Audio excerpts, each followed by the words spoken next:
al 15º episodio de Warp.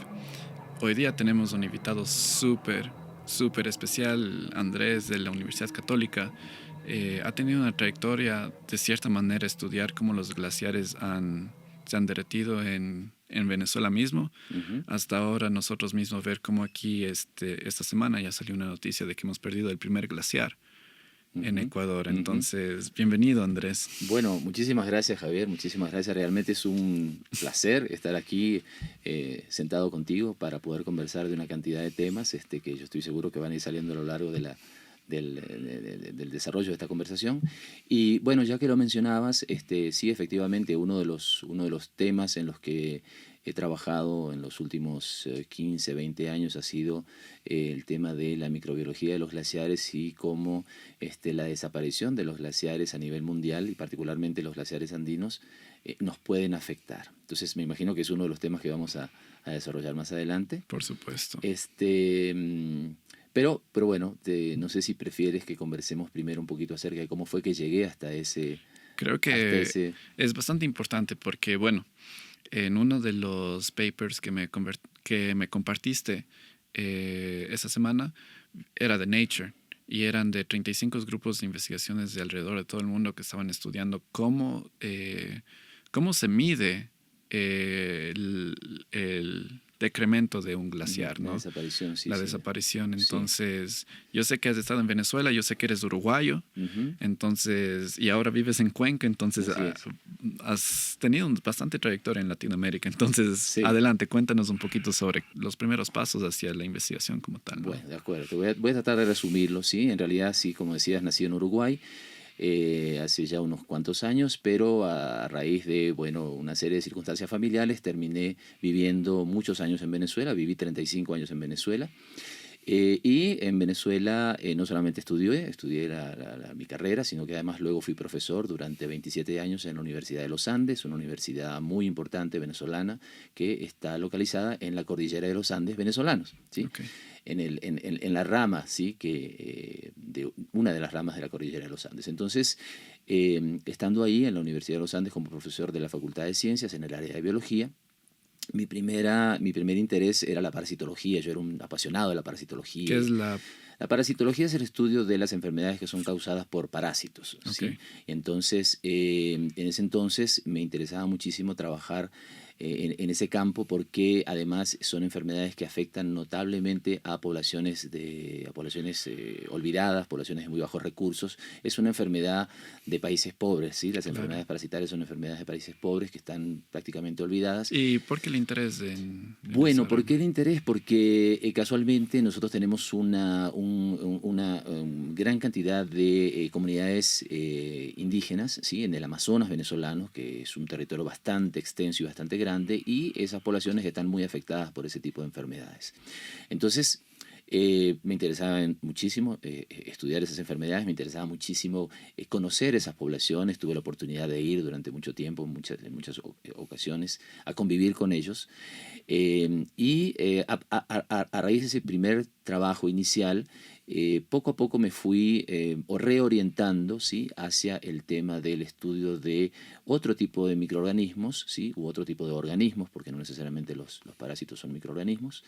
¿Por qué no son microorganismos? Bueno, porque hay algunos que son macroorganismos, ¿sí? Entonces podemos tener parásitos que son de tipo del grupo de los microorganismos, pero hay otros que son más grandes, ¿no? Como por ejemplo los nematos, esos famosos gusanos que, ¿sí? Esas lombrices que muchas veces... Claro, he visto lombrices que también de cierta manera se desarrollan en el cerebro. Exactamente. Ese es un tipo de parásitos. Sí, esos son de los más preocupantes. Es una larva que no encuentra su camino y finalmente termina entonces desarrollándose en el cerebro y causa una cantidad de problemas, obviamente, ¿no? Siempre me han llamado la atención las larvas. ¿Qué es una larva? Bueno, la larva es un estadio embrionario de algún tipo de organismo, ¿no? Entonces, en el caso de este tipo de parásitos de los que hablamos, esa larva transita por el cuerpo humano a través del torrente sanguíneo y finalmente, como nunca encuentra su ambiente ideal, ¿sí? Para continuar su proceso de desarrollo, porque realmente se trata de un parásito que normalmente infecta a otro tipo de animales, no a los seres humanos.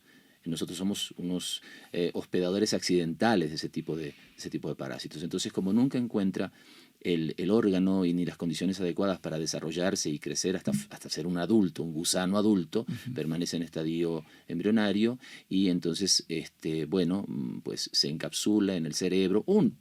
Este es uno de tantos parásitos. Esto me parece interesante porque tú dices que si una larva es un organismo en estado embrionario, de cierta manera ya es consciente de dónde está para poderse desarrollar, ¿no?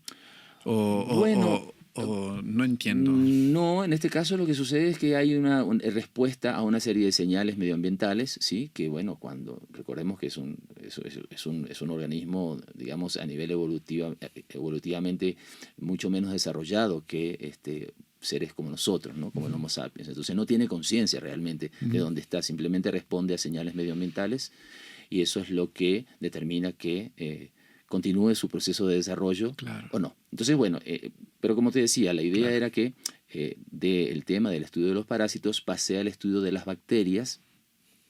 Y eso fue un poco a consecuencia de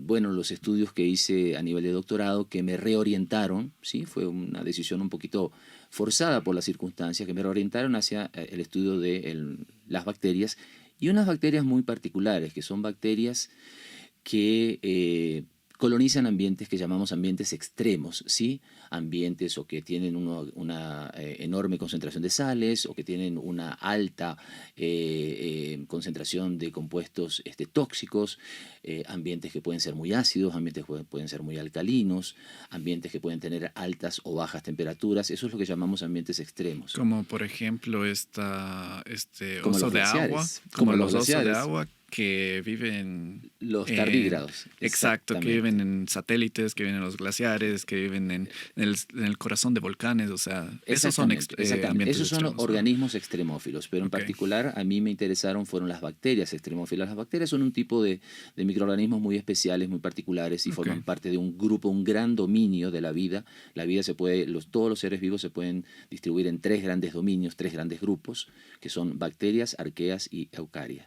Entonces nosotros somos eucariotas, ¿sí? Formamos parte del dominio de los eucariotas. Las bacterias son un grupo muy importante, muy abundante y muy diverso de seres vivos microscópicos.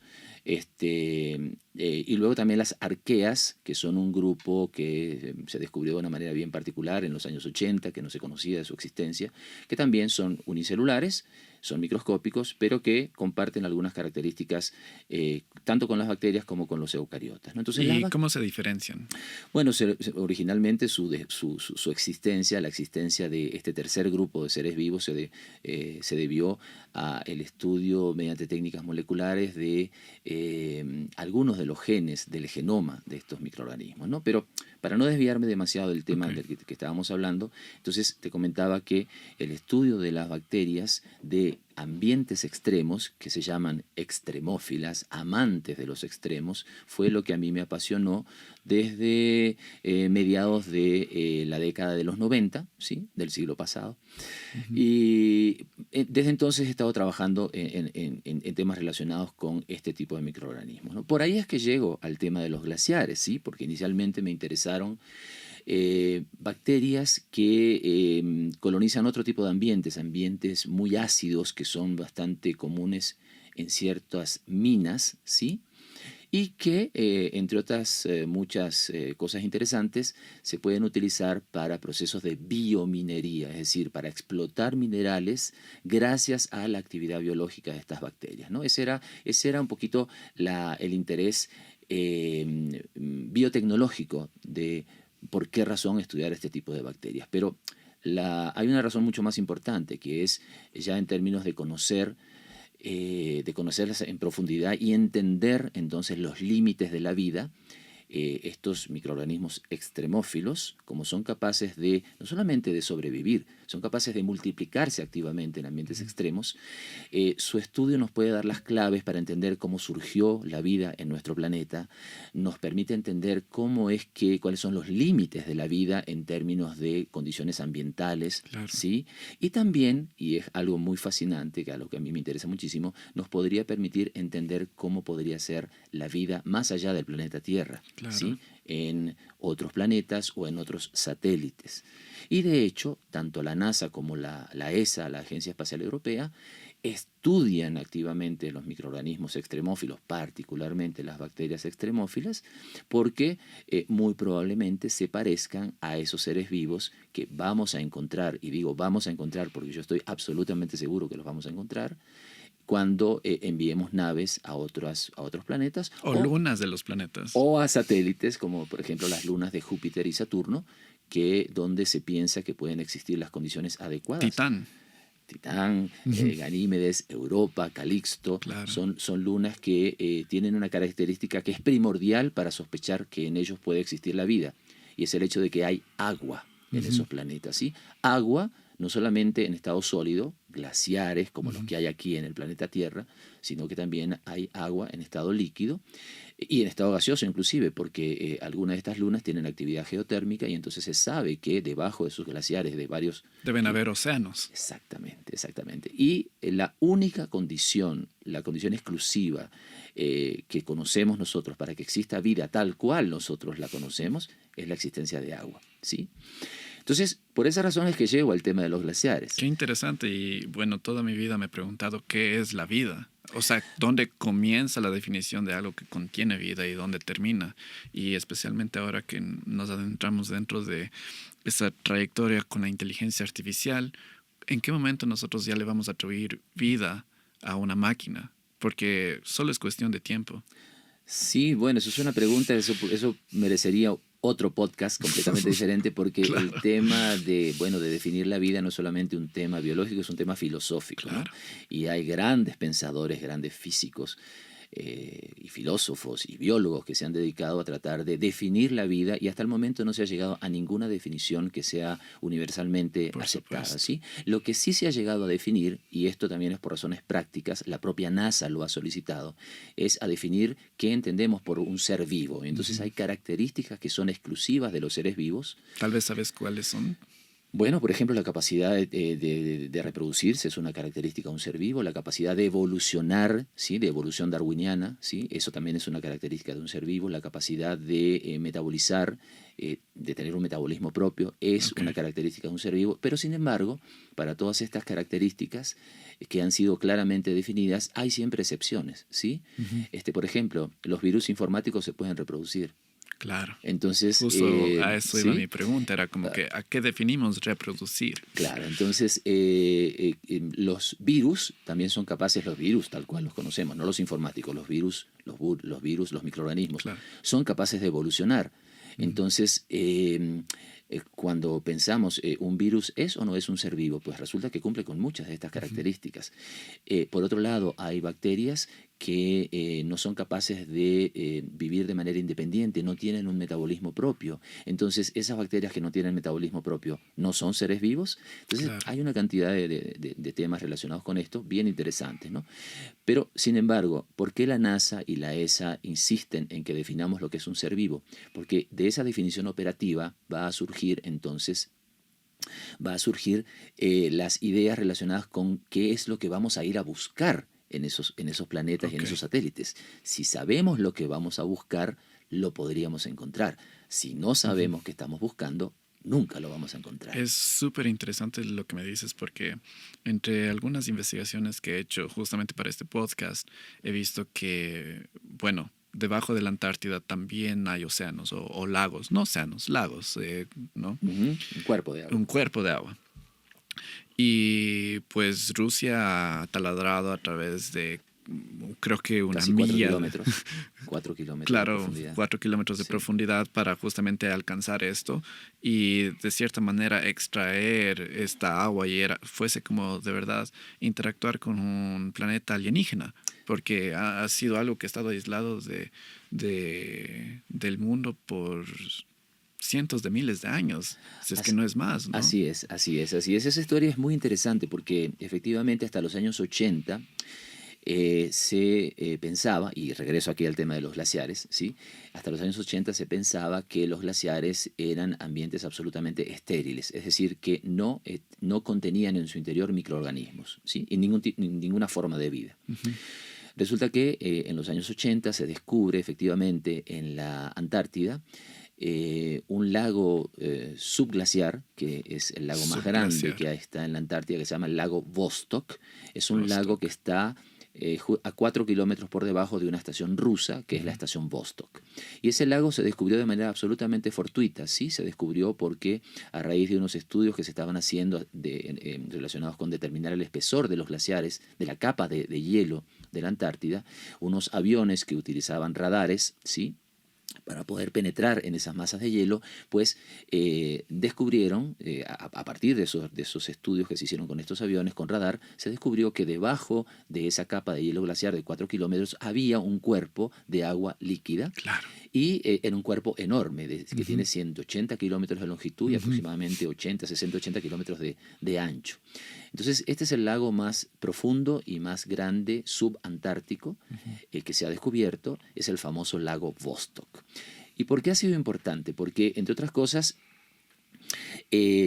los rusos, los soviéticos, en aquel entonces eran Claro. soviéticos, comenzaron a perforar ese glaciar que está encima del lago Vostok, con la idea de alcanzar el lago Vostok, porque tenían interés en, bueno, en estudiar ese Claro. ambiente absolutamente aislado de la superficie del planeta Tierra durante cientos de miles de años, inclusive millones de años. Y en la medida que iban sacando núcleos de hielo, en la medida que iban perforando, iban sacando núcleos de hielo de aproximadamente unos 20 centímetros de diámetro, ¿sí? Son cilindros de varias... Claro, era un tubo ¿Sí? Exacto, un tubo que perfora y que penetra. Entonces esos núcleos de hielo se sacaban con la intención de estudiar a nivel geológico, estudiar la composición del gas que contenían las burbujitas que estaban atrapadas en esos bloques de hielo, para entender cómo era la composición de la atmósfera hace miles, cientos de miles de años Claro, atrás. pero también de cierta manera contaminaron. Bueno, ya te voy a comentar al respecto, pero la idea es que la gran sorpresa fue que cuando estudiaron esos núcleos de hielo y los estudiaron a nivel microscopio, descubrieron algo que no se esperaba. Y es que ese hielo contenía una enorme cantidad de microorganismos. Y no solamente microorganismos muertos, que habían muchos, microorganismos vivos. ¿Sí? Vivos. Entonces eso fue una enorme sorpresa, porque eran microorganismos no solamente que eran capaces de vivir en esas condiciones tan extremas que pueden haber a varios kilómetros de profundidad en un glaciar, en un bloque de hielo, sino que además eran microorganismos que estaban allí encerrados, atrapados desde hace cientos de miles, incluso millones de años. Y vivos. Y vivos, ¿sí? Metabólicamente activos. Entonces, esos microorganismos, el descubrimiento de esos microorganismos fue lo que constituyó el punto de partida del estudio de la microbiología de los ambientes glaciares, que, como te decía, es muy importante, no solamente porque nos puede permitir entender muchas cosas aquí a nivel del planeta Tierra, sino porque nos puede permitir también entender cosas en otros cuerpos celestes. Claro. ¿No? Antes de ir a un cuerpo celeste, Sí. me gustaría hablar sobre nuestro cuerpo celeste, ¿no? Okay. Entiendo que existen tanto los glaciares que existen en los polos, que es Antártida y, bueno, el Polo Norte, ¿no? Pero también tenemos glaciares dentro de los continentes como tal, en las cumbres de las montañas como tal. Y cuéntanos un poquito acerca de esto, porque yo entiendo de que en los últimos 23 años nosotros hemos tenido un decremento de los glaciares que no solo está decreciendo, pero también está aumentando la velocidad en la que decrecen. Y eso es algo bastante alarmante, ¿no? Sí, efectivamente. De hecho, lo comentabas hace un momento, hace 15 días se acaba de publicar un artículo muy importante en una de las revistas más importantes del mundo, que es Nature.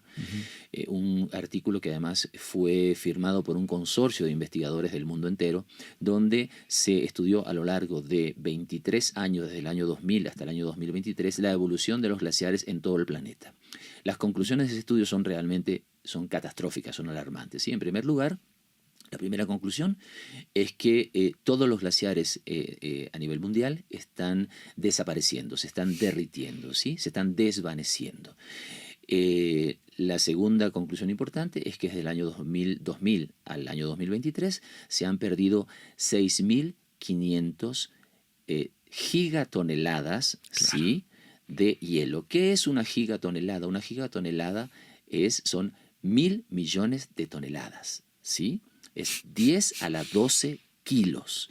Entonces, hemos perdido 6.500 gigatoneladas desde el año 2000, ¿sí? A un Sí. ritmo de aproximadamente 600 gigatoneladas por año. Acelerándose cada año. Sí, y eso se está acelerando. Entonces, eso significa que, bueno, muy probablemente para fines del siglo XXI, el 50% de los glaciares que existen en el planeta Tierra van a haber desaparecido por completo. Causando así que se eleve el nivel del mar. Causando que se eleve Entre el nivel del mar. una Una de las consecuencias Claro. que se piensa que se va a elevar el nivel del mar en más de 60, 70 metros, lo cual significa la desaparición de muchas ciudades costeras, ¿no? Ciudades importantes, ¿sí? Como Miami, por ejemplo. Claro. ¿Sí? Estaba haciendo como que un cálculo de esta magnitud de lo que se ha perdido y es como que si tendríamos todo el área de Manhattan cubierto de hielo Sí. a 4 millas y 4 millas, ¿cuántos kilómetros deben ser? ¿Unos 8 más o menos? Unos 8, sí. Unos 8 Sí, kilómetros sí, sí. más o menos Sí. de grosor. O sea, todo eso se ha derretido en los últimos Sí, 23 sí. años. Entonces, bueno, lo comentabas hace un momento, efectivamente en Ecuador ese fenómeno también está ocurriendo, ¿sí? En todos los Andes, en todas las... Venezuela perdió ya todos los glaciares que tiene, ¿no? Efectivamente, efectivamente. Venezuela tiene el dudoso honor de ser el primer país de los tiempos modernos de haber perdido todos sus glaciares, ¿sí?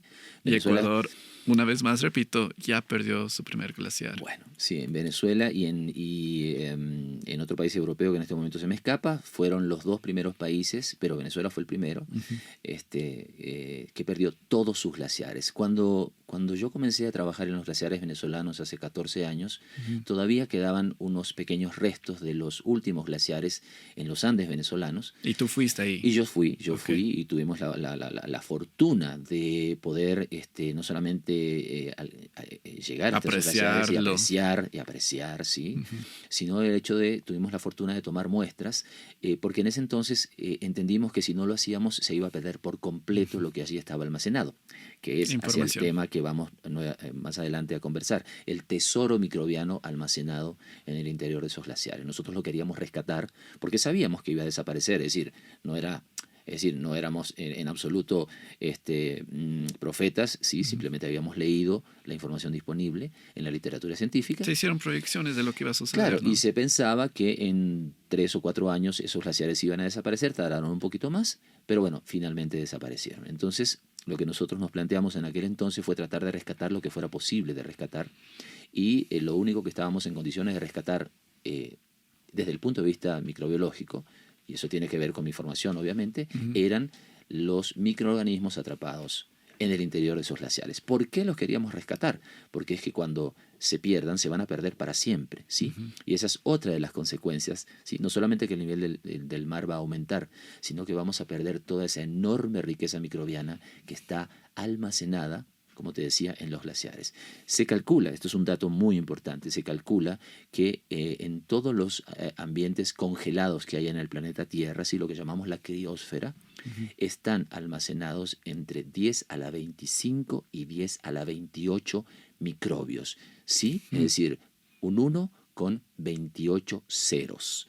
Eso significa que estamos hablando de cientos de miles de veces más microbios que estrellas hay en el universo. Claro, el universo, justo en eso estaba pensando. Estamos hablando de 10 a la 23. Ese es el número que estaba pensando. Digo, a ver, 23 Sí. no es el número de estrellas. Exacto. Entonces Qué loco. tenemos un enorme tesoro microbiano allí almacenado y lo vamos a perder. Lo vamos a perder irremediablemente si no lo rescatamos.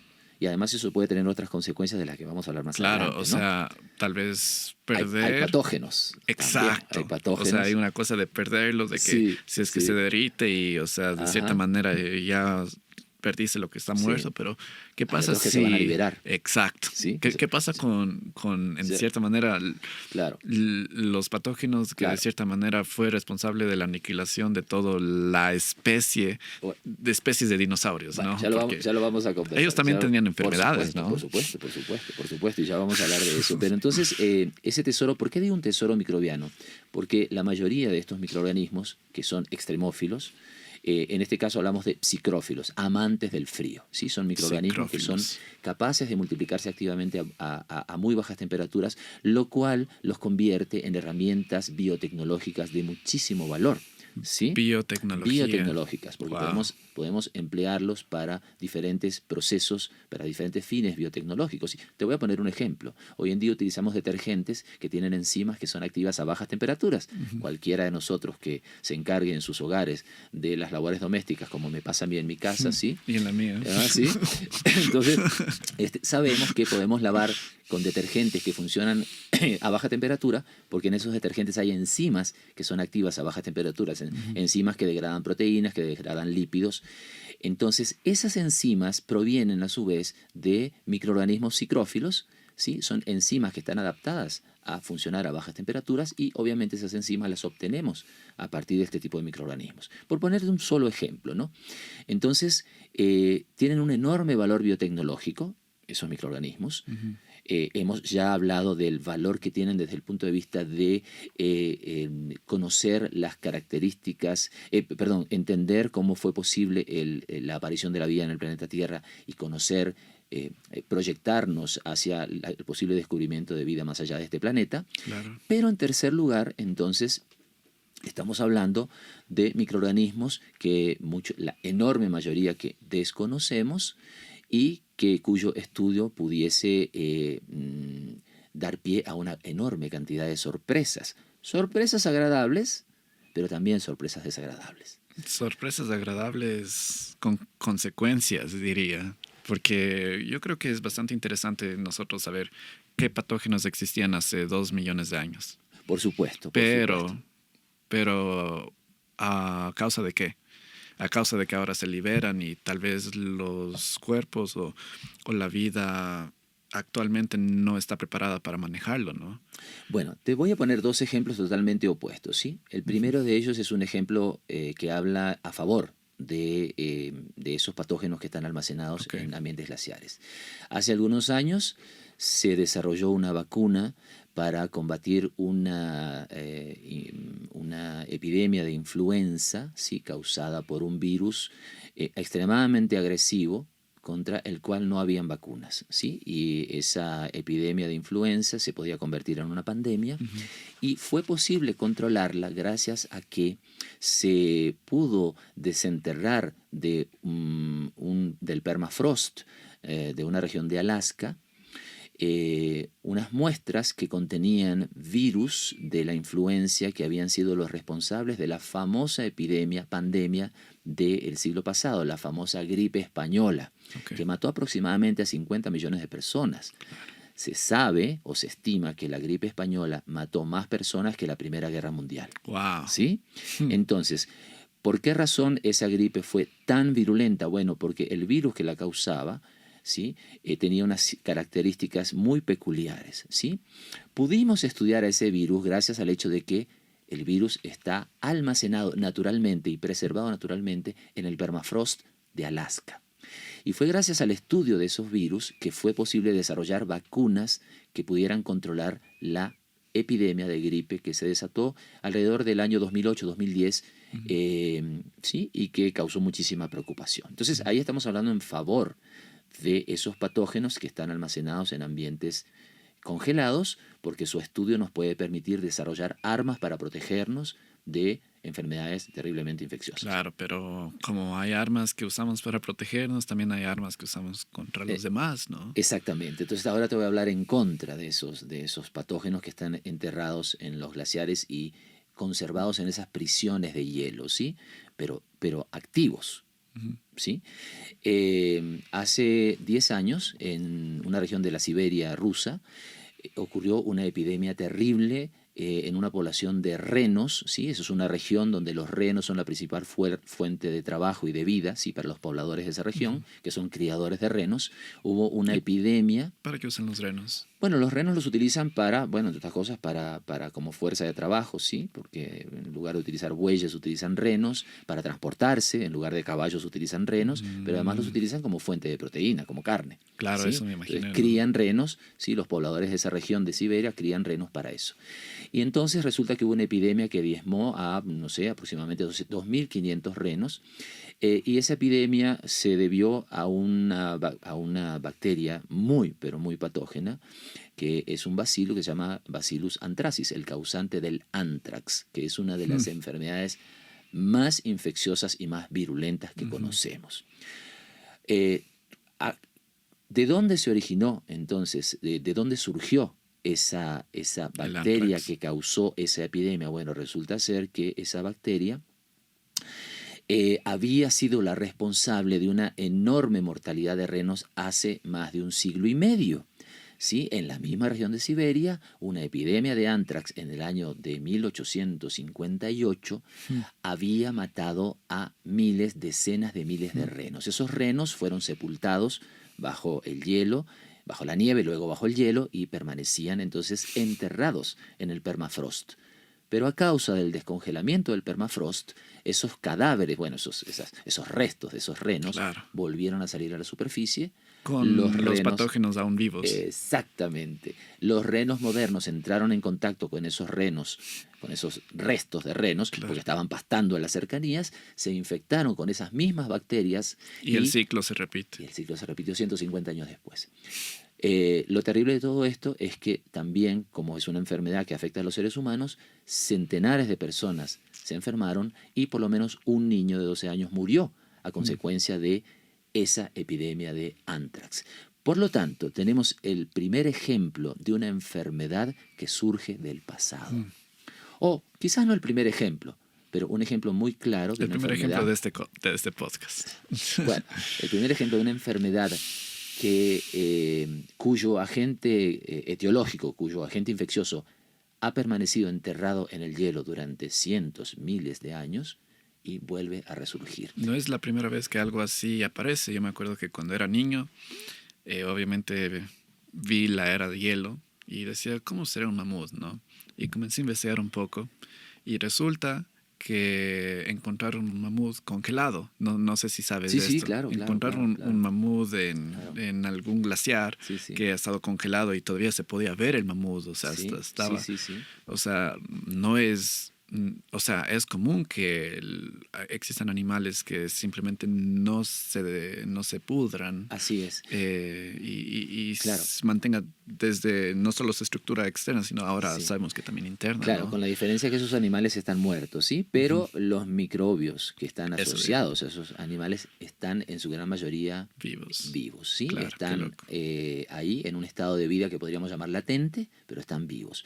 De la misma manera que las bacterias pueden sobrevivir al congelamiento, no solamente durante cientos de miles, durante millones de años, se han cultivado bacterias a partir de muestras de hielo en el permafrost que tienen 3,5 millones de años de antigüedad.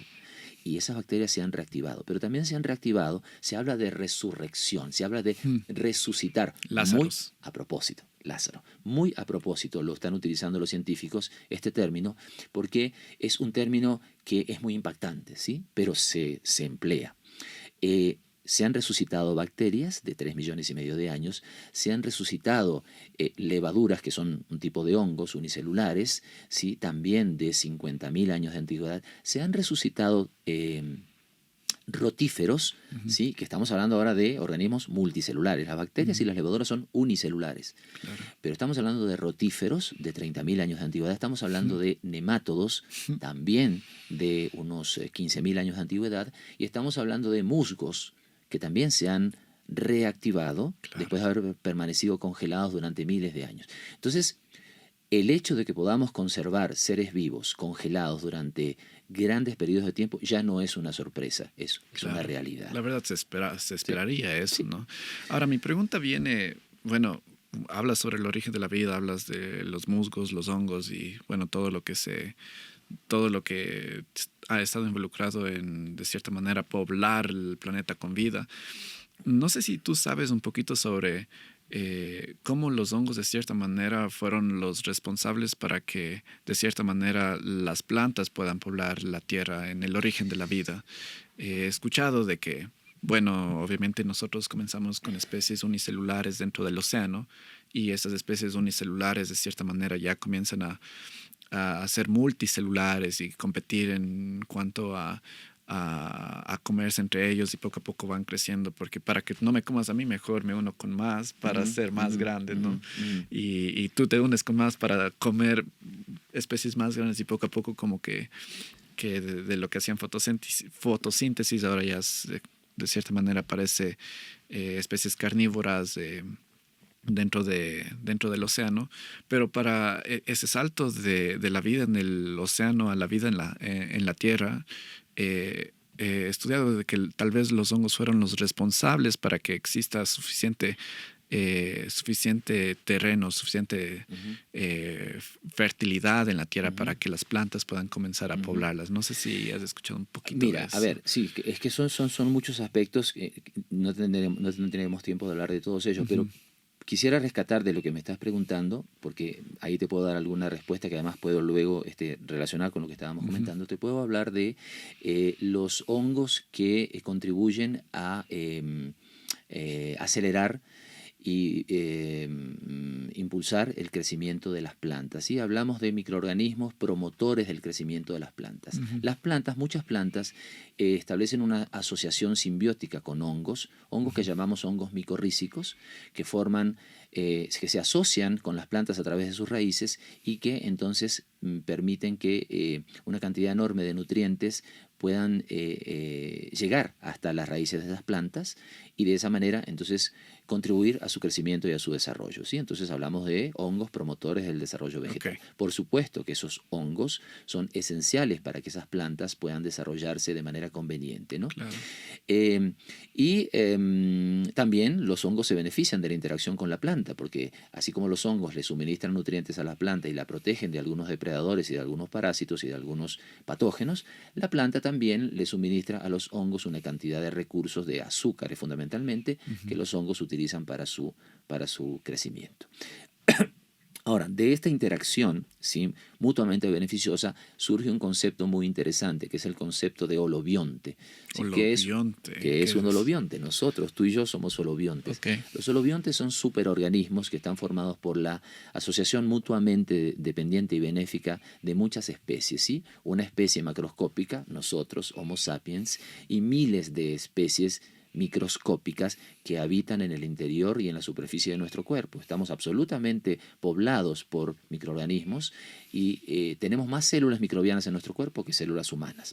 Lo mismo pasa con las plantas, ¿sí?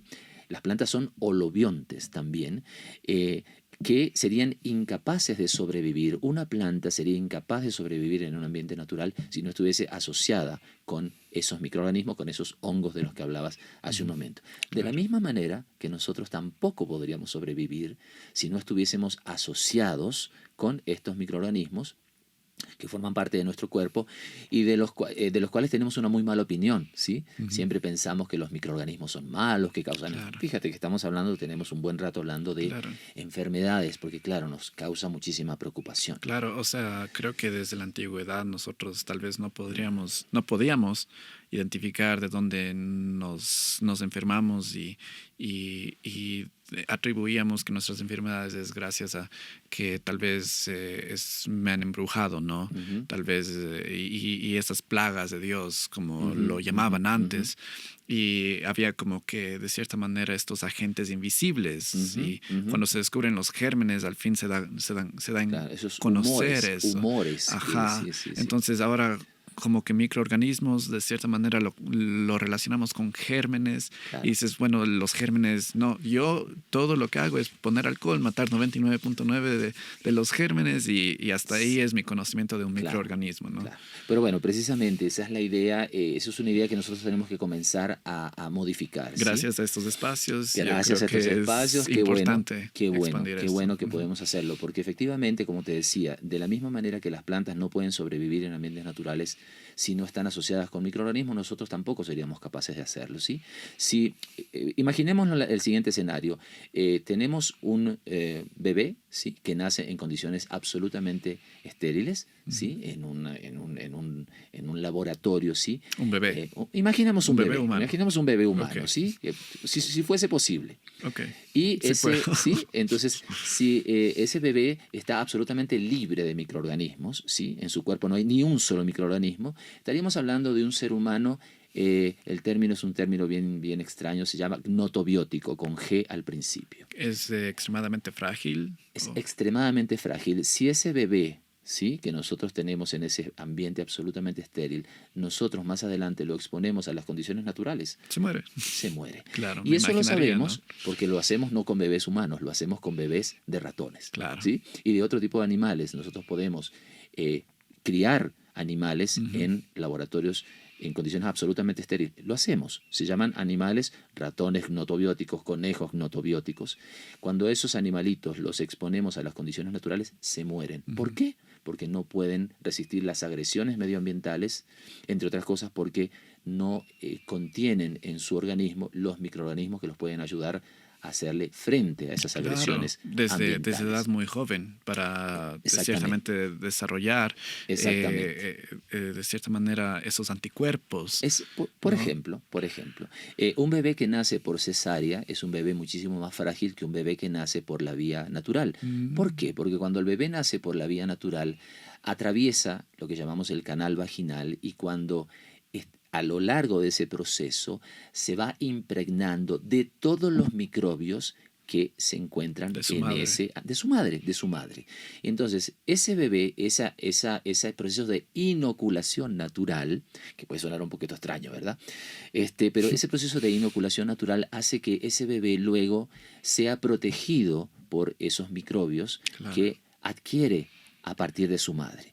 Uno de los primeros regalos de la madre, diría yo, ¿no? Exactamente, el regalo microbiano, Claro. exactamente, el regalo microbiano. Es una cosa que puede sonar un poquito asquerosa, ¿sí? Pero No, o sea, lo es digo, vida. lo Ajá. digo en broma y ya te voy a contar al respecto de eso, pero precisamente tiene que ser así. Y de hecho, hoy en día la tendencia es a que los bebés que nacen por cesárea son inmediatamente impregnados Ujú. con unos algodones a partir de los cuales en los cuales se han impregnado los microorganismos que tiene su mamá Ujú. para entonces inocular a ese bebé que ha nacido de manera totalmente extraña, así artificial, Ujú. para inocularlo con los microbios de su mamá.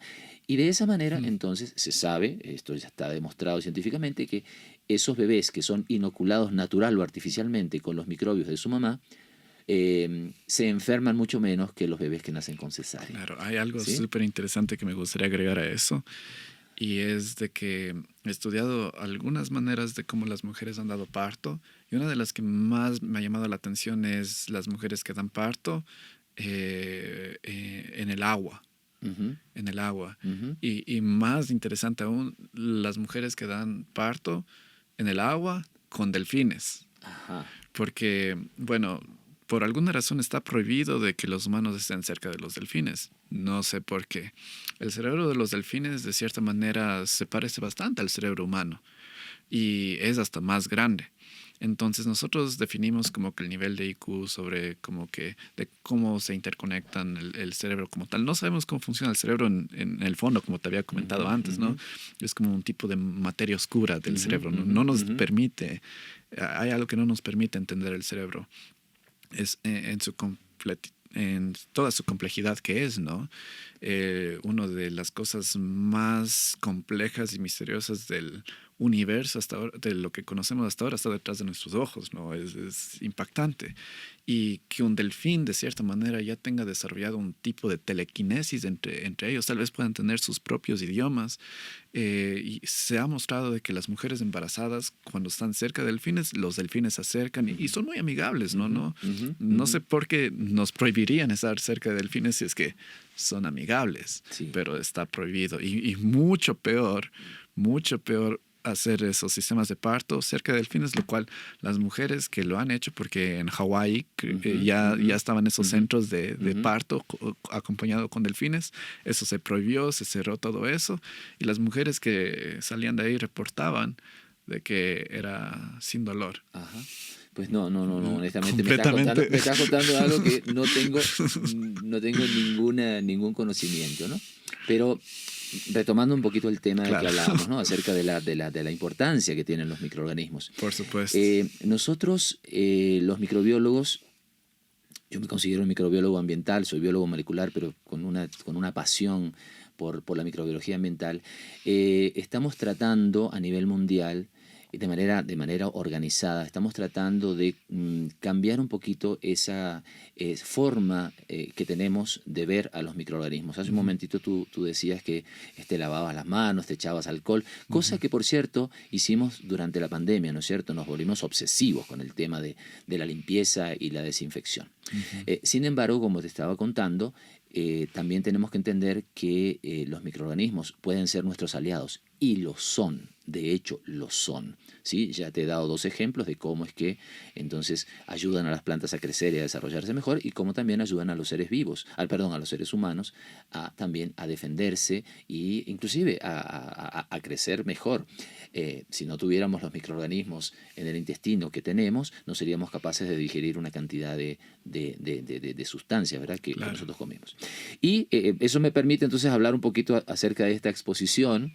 Que la verdad estoy muy emocionado del que hables, porque es bastante interesante, ¿no? Bueno, la idea de Microverso, que fue una exposición que nosotros hicimos en colaboración con el área de cultura de la Universidad Católica de Cuenca, fue una exposición que se llevó a cabo en el Museo de Arte Moderno entre septiembre y noviembre, septiembre y octubre del año pasado, y a la que acudió una cantidad de gente, ¿sí? La idea de Microverso fue precisamente tratar de cambiar la forma que tenemos nosotros de interactuar con los microorganismos y de pensar con respecto a ellos, ¿no? En esta exposición que se logró gracias al apoyo de la Universidad Católica, gracias al trabajo y la colaboración de una cantidad de gente, no solamente a nivel local y a nivel nacional, sino también a nivel internacional. En esta exposición... ¿Uno de ellos era un artista español o ese era otro? Esa fue otra exposición que hicimos, también podríamos conversar acerca de ella, pero en este caso también tuvimos la colaboración de varios artistas cuencanos, ¿sí?, que participaron en alguna de las salas que instalamos en esta exposición. En esta exposición nuestro interés principal era, de una manera absolutamente heterodoxa y amena, transmitirle conocimiento científico a la gente, ¿sí?, sobre todo a los jóvenes, en torno a las funciones importantes que cumplen los microorganismos a diferentes niveles, ¿no?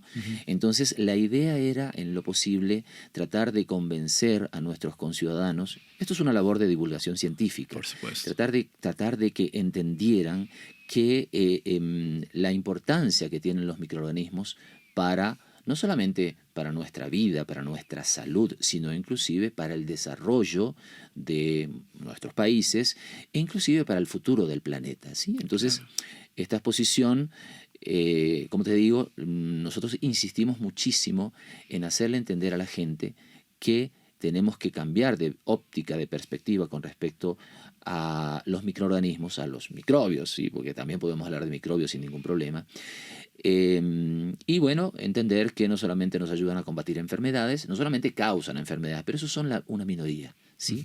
En su gran mayoría no nos causan ningún daño, y muchos de ellos nos ayudan a combatir enfermedades, nos ayudan a producir alimentos, ¿sí? Nos ayudan a explotar minerales. Me gustaría saber qué tipo de obras existían en esa exposición. ¿Cómo tú me transmites estos conceptos en obras de arte? De acuerdo, bueno, una de las instalaciones que hicimos en colaboración con varios artistas cuencanos fue, por ejemplo, una sala que estuvo dedicada al fenómeno de la bioluminiscencia, ¿sí? La bioluminiscencia... Claro, estas especies que existen en el mar. En el mar, claro. Ya en profundidades donde ya no hay luz y desarrollan su propia luz, ¿no? Exactamente. Y los hongos también lo hacen. Los hongos también lo hacen. Aquí en la Tierra, ¿no? La bioluminiscencia es la emisión de luz por parte de seres vivos, ¿no? Entonces tenemos bacterias que son capaces de emitir luz, y esas bacterias, muchas de ellas... ¿Puedo? Sí, cómo no. Muchas de estas bacterias son las que viven en el interior de los órganos luminosos de ciertos peces del fondo del mar, esos que hemos visto en las películas como Nemo, ¿no es cierto? Todos recordamos el pececito ese. Con su linternita. Con su linternita. Bueno, sí. Esa linternita es un órgano luminoso donde en su interior se multiplican bacterias, ¿sí? Y son las bacterias que están allí presentes las responsables de la luz. Esas bacterias las podemos cultivar y con ellas podemos entonces hacer obras luminosas. Espacio de mediación. Sí, entonces lo que hicimos fue que nos asociamos con artistas, les enseñamos a cultivar cepas bacterianas, luminosas, a utilizarlas, y ellos entonces crearon obras de arte, cuadros luminiscentes que se podían ver, obviamente, en condiciones muy especiales de absoluta oscuridad. Wow. Eso fue un ejemplo, eso fue una sala. En otra sala interactuamos con un famoso músico cuencano, con Renato Zamora, que es del grupo Sobrepeso, algunos lo conocerán. Y entonces con Renato establecimos una relación muy interesante de colaboración, de aprendizaje mutuo. Renato, que además es biólogo, entonces... ¿Renato es biólogo? Renato es biólogo. No tenía idea. Sí. Okay. Entonces, Renato, que como digo, además es biólogo, lo que hizo fue que utilizó el sonido que se produce naturalmente en procesos de fermentación, ¿sí? Cuando, por ejemplo, producimos vino, cuando producimos kombucha, cuando producimos cerveza.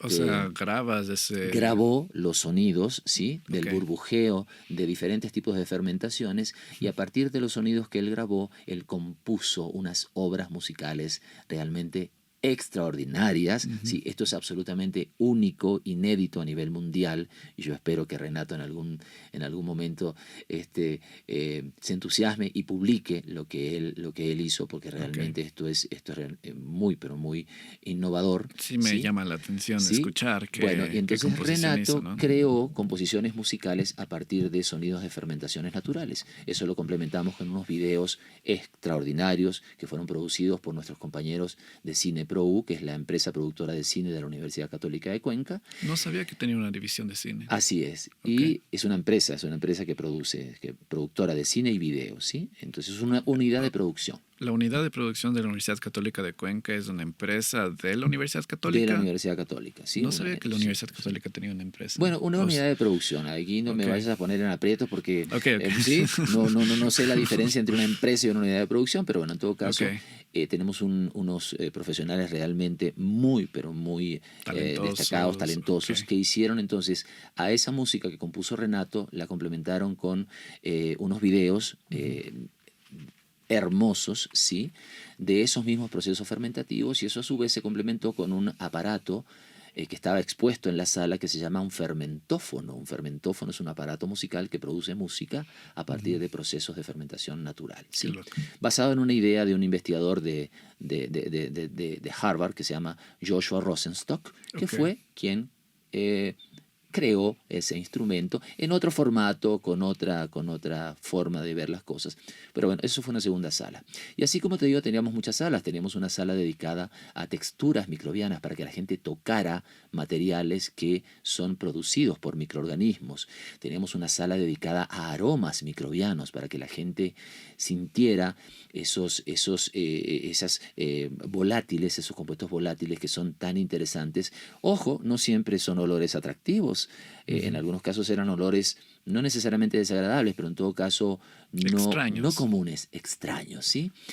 Y como te decía hace un momento, tuvimos entonces un libro de visitantes en que los visitantes, que fueron más de 5.500, es una de las exposiciones que ha recibido mayor número de visitantes. Y gratis. Gratis, y en un momento en el que la ciudad estuvo sometida a cortes diarios de luz.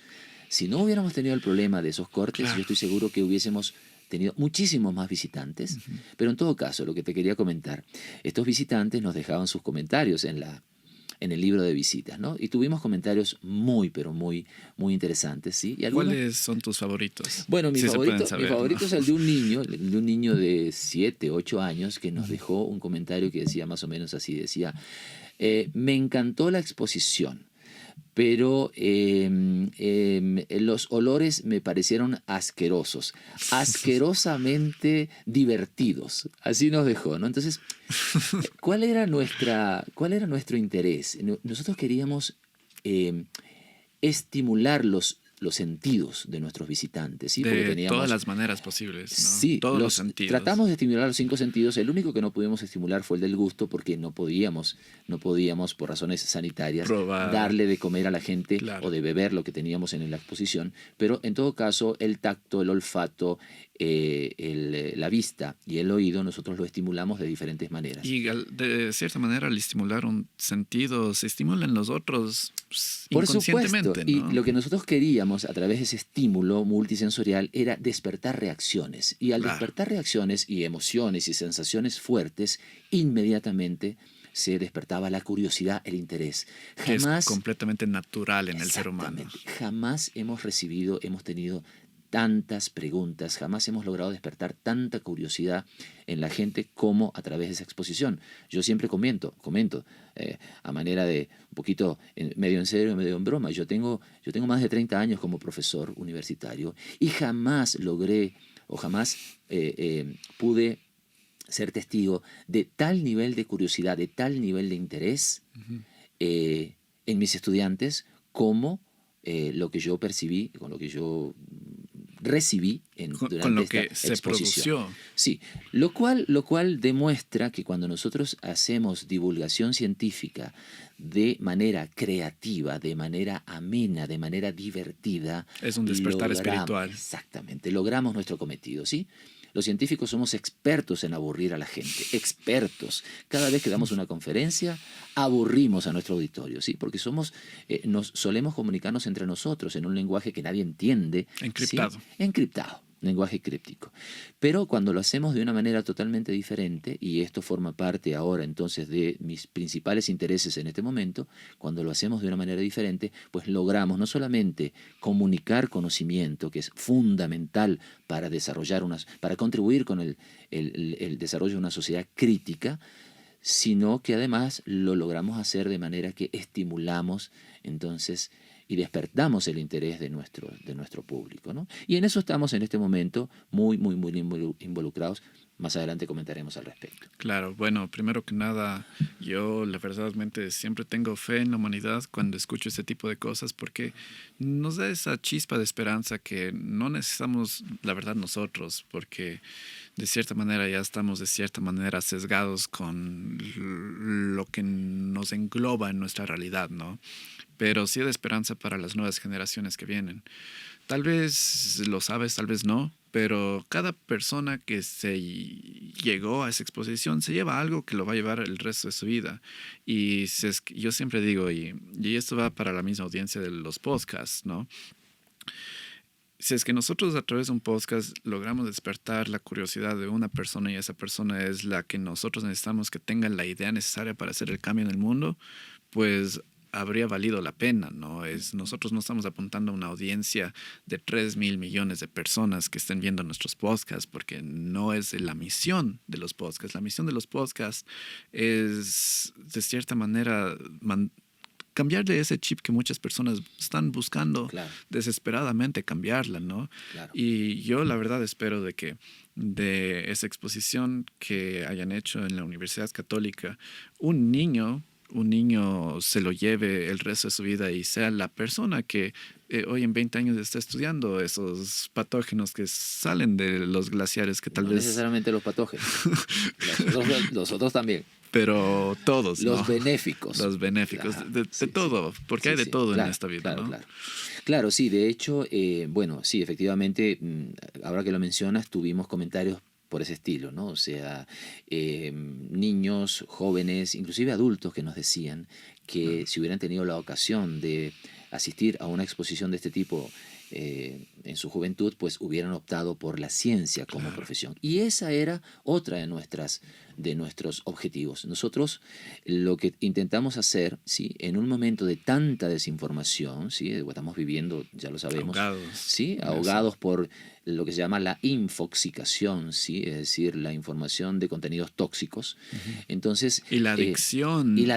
A ese mismo contenido. Lo que nosotros pretendemos es desarrollar el pensamiento crítico o contribuir, porque es que estoy siendo excesivamente optimista, contribuir a desarrollar el pensamiento crítico de nuestros jóvenes a través de la divulgación de conocimiento científico, ¿sí? Entonces, de manera artística, ¿no? Y si lo podemos hacer de manera amena, por ejemplo, combinando arte con ciencia, hay otras formas de hacerlo, ¿eh? Hay muchas otras formas de hacerlo. Somos ¿sí? humanos, nos vamos a idear cualquier manera de hacerlo. Claro, podemos por eso digo que es artístico, un podcast es una herramienta también de divulgación científica, este podcast en concreto. Entonces, pero si nosotros podemos contribuir con eso, entonces estamos matando muchos pájaros de un solo tiro. Estamos contribuyendo a atraer a los jóvenes hacia la investigación científica, que es fundamental, porque, a ver, si bien es cierto que necesitamos ingenieros, necesitamos odontólogos, necesitamos abogados, pero el desarrollo de nuestros países depende de la generación de conocimiento, ¿sí? y de tecnología, el desarrollo de tecnología, ¿sí? Para dejar de ser compradores de conocimiento, para dejar de ser compradores de tecnología y ser nosotros mismos los creadores, ¿sí? Convertirnos nosotros en los generadores de conocimiento, en los inventores, en los innovadores. Esa es una de las tantas formas de romper con esa dominación cultural, económica, política que, pues lamentablemente, arrastramos, sobre todo en el sur global. Yo diría espiritual también, Y porque una creo que dependencia, ese es uno sí, de los corazones para que una persona coja y intente encontrar como que su llamado en el sí, mundo, ¿no? sí, Ese sí, llamado en el mundo se muere a muy temprana edad sí, en nuestro contexto social, así ¿no? es, Es así como es. el otro día estábamos conversando, ¿no? Nosotros de cierta manera no tenemos que ver la educación como un negocio, tenemos que ver la educación como el futuro del Como una país. inversión, Es, como una es inversión, una claro, inversión en de el ambas futuro. partes, Sí, sí, sí, es de sí, sí, sí, partes o de N partes, ¿no? sí, De N hélices, de que siempre tocamos en este podcast, ¿no? sí, Tiene que venir de los padres, de la persona a la cual está criando un hijo que tarde o temprano va a ser el futuro del país y va a ser el que en sus manos está el futuro del mundo, porque nosotros muchas veces pensamos que no hacemos nada, pero de todo lo que hemos hecho ya hemos perdido, ¿qué? ¿El 30% de los glaciares? sí, por ahí vamos. Sí, sí, Y sí. no es este el primer año que nosotros estamos Sí, haciendo un año dedicado a sí, los sí. glaciares para levantar Así es. esta conciencia Así es, así es. de Qué esto, bueno que lo ¿no? mencionas porque había olvidado comentarlo. Efectivamente, las Naciones Unidas declaró a 2025 como el Año Internacional de los Glaciares, por primera vez en la historia, y declaró al 21 de marzo del 2025 como Ujú, el Día Mundial de los Glaciares.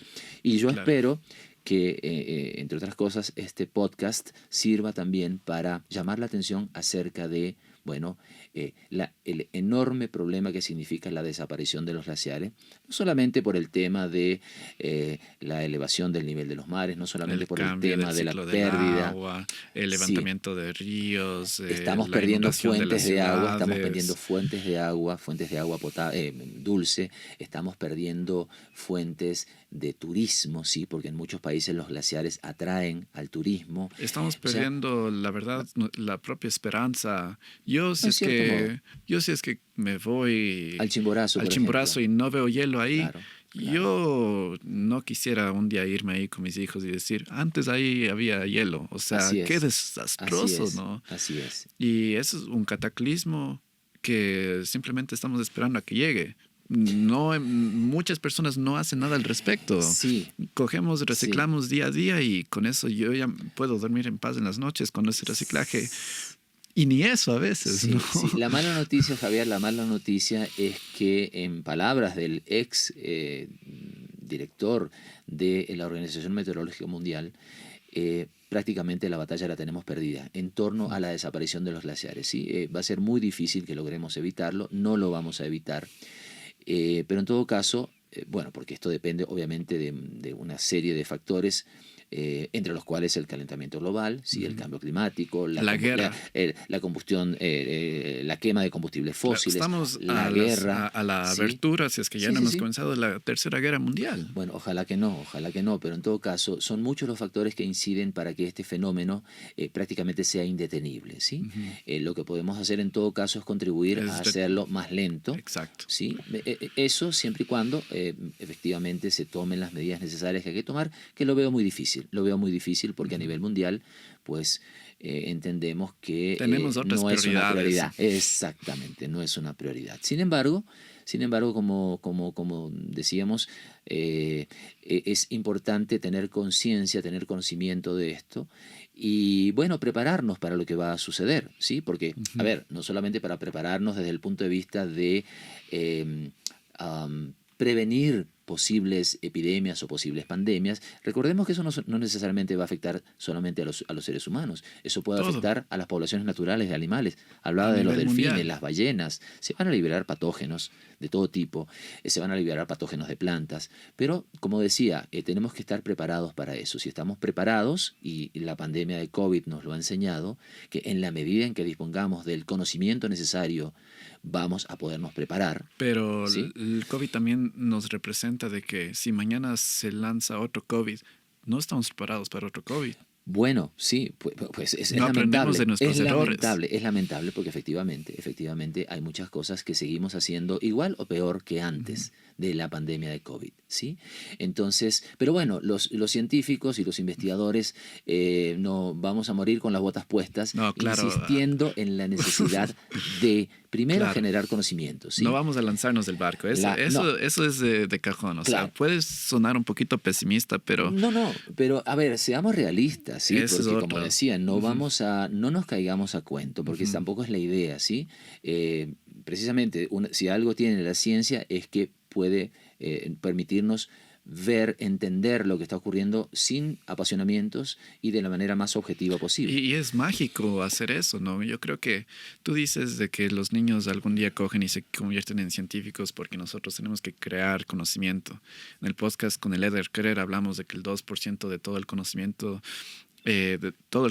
que se ha generado en el mundo ha venido de Latinoamérica, pero tal vez el 2% del 2% vino de Ecuador. Y no es que nosotros queremos generar conocimiento porque al final del día este conocimiento nos va a permitir no comprar tecnología de otros países, sino yo creo que el arte de hacer conocimiento es algo que muchas personas no conocen, qué tanto llena, qué tanto de cierta manera apasiona a una persona a dejar absolutamente todo por investigar día y noche en su cuarto para descubrir algo que tal vez el mundo nunca lo ha visto antes, ¿no? Es mágico hacer ciencia para mí, ¿no? Bueno, sí. Yo no diría que es mágico, ¿no? Yo diría que... Pero en todo caso, y tampoco sería tan pesimista con respecto a los aportes que los latinoamericanos hemos hecho a nivel de la investigación científica mundial, ¿sí? Porque si bien es cierto que las cifras no son alentadoras en cuanto a los aportes que hemos hecho desde Latinoamérica hacia el conocimiento a nivel mundial, pero también es muy cierto que los países del primer mundo se han nutrido de investigadores del tercer mundo, de investigadores latinoamericanos, de investigadores africanos, que son los que hemos contribuido, ¿sí?, con la generación de ese conocimiento. Tú mismo me comentabas que trabajaste en el CERN, ¿sí? Entonces, un joven ecuatoriano que aportó con su trabajo y con su conocimiento a, la generación de conocimiento en temas de partículas subatómicas, ¿sí? De la misma manera te podría decir... computación, en mi caso. De la misma manera te podría decir, por ejemplo, que el presidente del MIT, hace algunos años, no sé si actualmente, el presidente del MIT era un venezolano. Entonces, en fin, estamos... Claro. Sí, entonces, y así tenemos miles de ejemplos. Y el director de investigación de la Universidad Católica también es venezolano, ¿no? El director de investigación de la Universidad Católica. Por supuesto, el doctor Orlando Álvarez Llamosa, claro. Un físico. Entonces, pero lo que quisiera decir es que efectivamente nosotros tenemos que contribuir con la generación de conocimiento porque esa es la razón fundamental de la investigación científica. Y quiero ser muy claro con respecto a esto. El único objetivo que persigue la investigación científica es generar conocimiento. Que ese conocimiento sea o no sea útil, ¿sí?, de valor, en el momento en el que se genera para resolver algún tipo de problema, eso es, digamos, colateral, ¿sí? Y hay ejemplos miles, ¿verdad? Podríamos hablar, por ejemplo, de cuál fue la utilidad que tuvo en su momento los números complejos. Por ejemplo, el planteamiento de la teoría de la relatividad de Einstein, o el descubrimiento, claro, los números complejos o los números primos, o, por ejemplo, el descubrimiento de la estructura de la molécula de ADN. En su momento no tuvo... Pitágoras nomás, el teorema no tuvo de Pitágoras. Ninguna aplicación en su momento. Que nosotros sepamos, ¿no? Que nosotros sepamos. Porque... En este momento, ¿qué aplicación tiene, por ejemplo, el descubrimiento de las ondas gravitacionales? En este momento. Para hacer una buena película. Bueno, entonces a eso voy. Ahora, en segundo lugar, la generación de conocimiento científico nos va a permitir, de alguna manera, de independizarnos de las metrópolis, ¿sí?, particularmente del norte, ¿sí? Eso es otra razón para, entonces, estimular a los jóvenes a que se conviertan en investigadores, se dediquen a actividades relacionadas con la investigación científica. Yo sé que no da mucho dinero, ningún investigador científico se va a hacer millonario, lo lamento, eso es una realidad. Sin embargo, las contribuciones que pueden hacer en favor de la humanidad son mucho más valiosas, ¿sí? Ese es justamente ese punto que tocas es muy importante. No da dinero, pero nosotros estamos en un mundo que cada vez tiene menos glaciares porque hemos atribuido a dinero valor. Y el dinero no tiene valor. Estamos dando valor a lo que no tiene valor en sí, ¿no? Entonces, es otro tipo de valor que se encuentra cuando se hace ciencia, ¿no? Sí, totalmente de acuerdo. A Totalmente. mi nivel personal, ¿no? Lamentablemente no somos nosotros los que gobernamos el mundo, y los que gobiernan el mundo precisamente Claro. tienen un pensamiento que está en las antípodas de todo esto, ¿no? Sí, comencemos nuevamente a perforar en Alaska, Claro. vamos a salirnos del Acuerdo de París. Y Sí, el pues, uso de armas nucleares y la prueba de esas armas nucleares en los océanos que así se es. han hecho, la prueba de esas armas nucleares debajo de la tierra, lo cual hicieron en el tiempo de la Unión Soviética, ¿no? Sí. O sea, muchas veces nosotros vemos como que la ciencia y la generación de conocimiento, el nombre de la ciencia es bueno, es portífero, ¿no?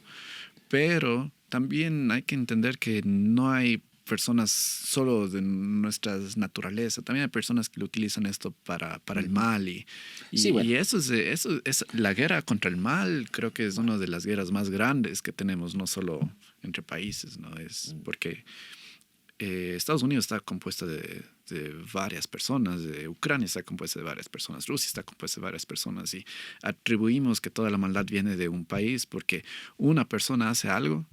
O sea, también romper esas fronteras es, a nivel conceptual es un reto, ¿no? Sí, bueno, la verdad es que me estás planteando ahí un tema en el que en este podcast no quisiera caer, pero Claro. si me invitas a hablar de la situación actual, del nuevo orden mundial que se está tratando de imponer particularmente desde Estados Unidos, lo podríamos hacer, no tengo ningún inconveniente en hacerlo, ¿no? Pero bueno, yo quisiera más bien rescatar que bueno, la idea de que, Ujú. a ver, retomando un poquito el tema de la escasa contribución que aparentemente Latinoamérica ha hecho en torno a la ciencia Creación de mundial. ciencia. Ujú. Yo no quisiera ser tan pesimista, yo creo que nosotros hemos contribuido, me refiero a los latinoamericanos, Claro.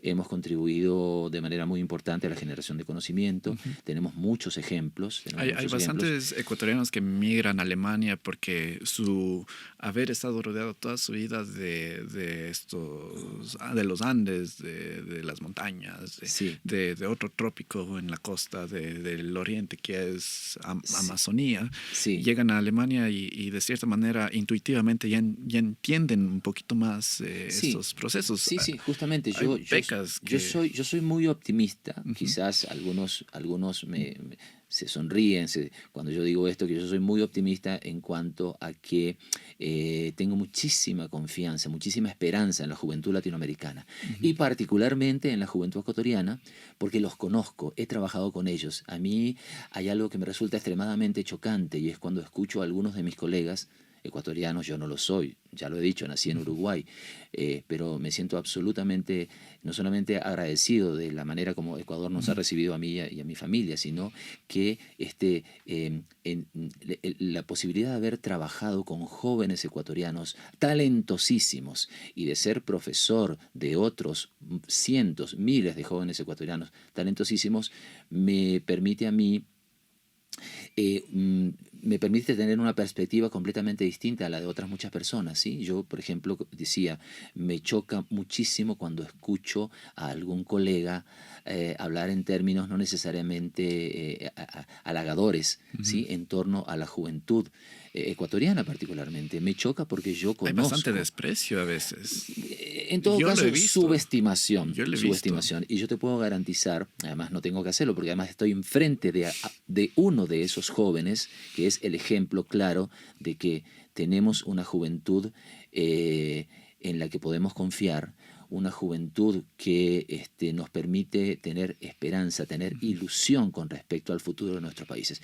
¿Qué es lo que creo que está sucediendo? A esa juventud no se le está permitiendo, no se le está permitiendo tomar las riendas del futuro del país. Por muchas razones, ¿sí? No voy a meterme aquí en temas políticos, Claro, no es la idea no de es la eso. idea, pero lo que sí podría mencionar es, por ejemplo, las enormes trabas que tienen los jóvenes ecuatorianos para involucrarse en labores, en tareas de investigación científica, por ejemplo, ¿sí? Conozco casos de jóvenes brillantes a los cuales se les ha coartado su desarrollo profesional por razones realmente tontas, burocráticas o inclusive financieras. Es una ¿sí? de las razones. Y esos igual. jóvenes entonces o bien terminan trabajando de taxistas o bien en McDonald's o bien deciden regresar a Europa o regresar a Estados Unidos. O de primera mano ir.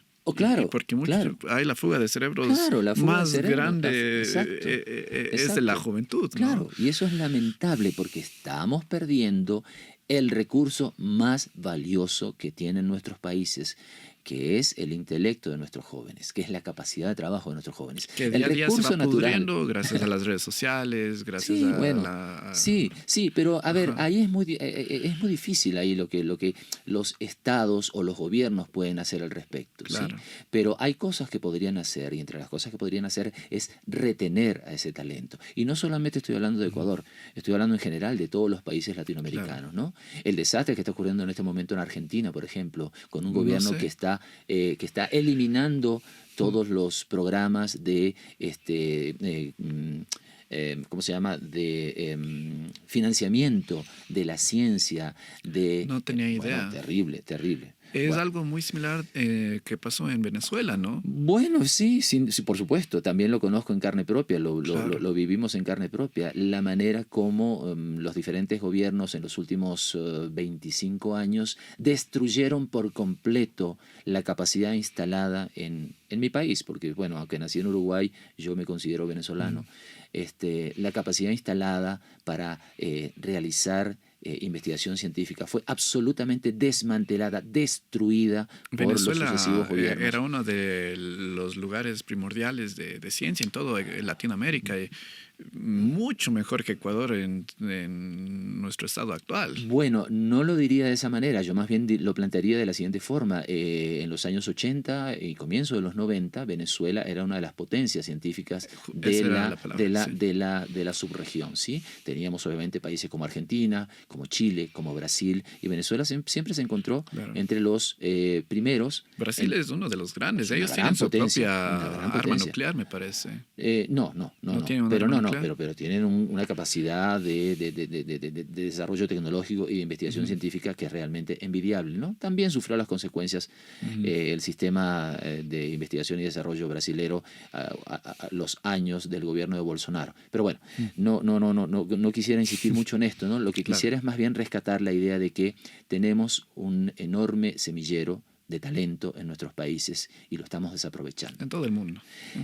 Sí, pero a mí me interesa particularmente Latinoamérica, ¿sí? Me interesa porque es mi región. Claro. Yo me siento latinoamericano y creo que, bueno, a nosotros nos toca hacer el esfuerzo y tratar de convencer a la gente de que hay que invertir en nuestra juventud, hay que invertir en ciencia y tecnología, hay que invertir en innovación, hay que invertir en desarrollo y dejar de estar comprando tecnología, de estar comprando conocimiento y dejar de estar esperando que sean los países del norte los que entonces generen ese conocimiento. ¿sí? Futuro, ¿no? Yo sé que es muy, en fin, en todo caso puede haber un enorme contenido de ilusión, muy de ingenuidad, ¿no? Inclusive, pero es nuestro deber y tenemos en lo posible que insistir para que esto sea así. Una pregunta para ti, Andrés. Sí. ¿Para ti qué es la innovación? Muchas personas prostituyen este término, innovación. No sé, yo escucho innovación en todo lado, la verdad. Y ha perdido para mí hasta esa credibilidad cuando veo la palabra innovación. Bueno, tengo un amigo que te podría responder mucho mejor a esa pregunta, que es Augusto Cabrera, que es nuestro jefe de innovación en la Universidad Católica, que ha hecho cosas realmente espectaculares desde la jefatura de innovación. Pero lo que yo te podría responder, en mi opinión, la innovación es la aplicación del conocimiento para el desarrollo de nuevas formas de hacer las cosas. ¿sí? Nuevas formas de hacer las cosas de manera muy general, ¿no? Entonces, la innovación, por supuesto que también la tenemos que estimular, ¿sí? Porque es una de las áreas en las que somos muy poco competitivos. a pesar de que podríamos serlo, hay que estimular la innovación. Y la estimulación de la innovación, de alguna manera, pasa por lograr acuerdos entre las instituciones públicas y privadas y el sistema de ciencia y tecnología. ¿Sí? Okay.